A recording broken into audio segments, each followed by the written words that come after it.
Hello, my name is Amina and I'm your decision-making specialist. I've been reading articles about burnout and the fatigue and the exhaustion that was going on way before COVID. During COVID, it's still going on, and it's pretty much another epidemic. Different than COVID, nonetheless, it is rampant and it's filtering down into children of really young ages of the anxiety, the maybe trying to be perfect, the sort of little gnawing part about what to do or when to do it, just different reasons for different people at home, at work, tons of places in between. And what I've noticed about the research is there's a wee bit of a stretch, just a little bit of a shift, a little bit of a difference. And what that is that I'm noticing, and I'm still researching, is that it used to be people would look at the end of the spectrum at all the things they were doing in the stress level and the to-do list and the to-do list after the to-do list and on and on and on. And they'd be trying to lessen that side of the view. And with the research, they're looking at the other side. They've always talked about relaxation and finding me time and so on and so forth. And they are deciding that, it doesn't have to be a big, huge vacation. It doesn't have to be a weekend off. It doesn't have to be a whole bunch of things. What it can be that's very effective are the little the little macro, the little eyelash ways of decompressing.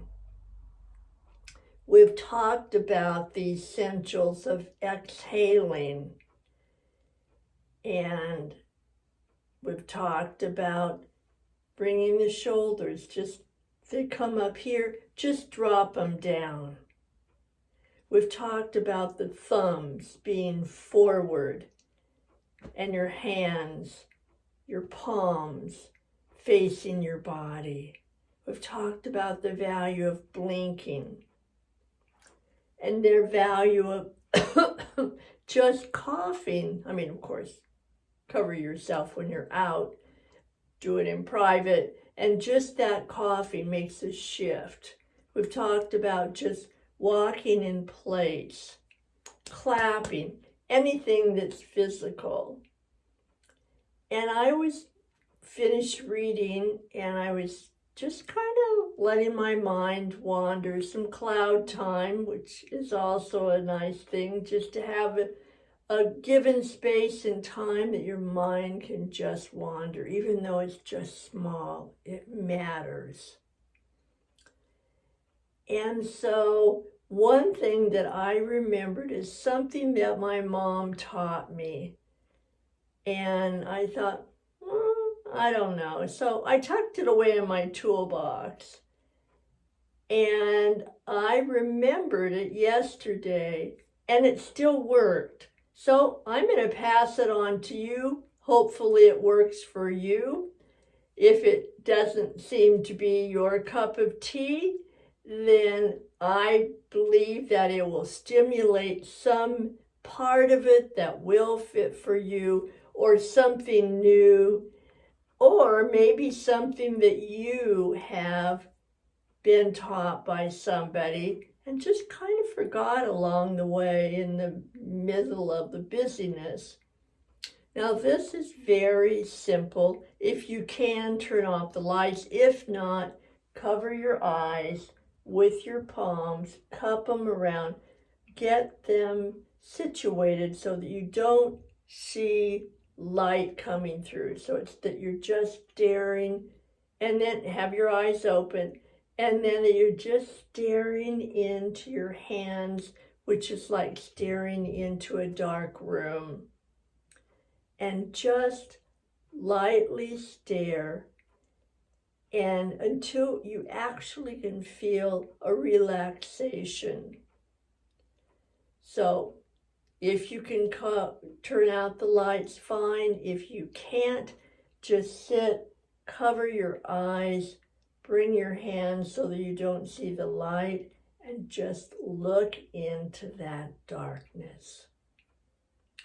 I am offering that as a simple decompressing tube tool, and try it, because our eyes get exhausted. We forget to blink.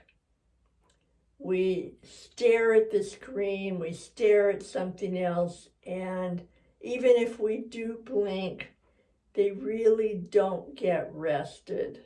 So this is a fast way to decompress.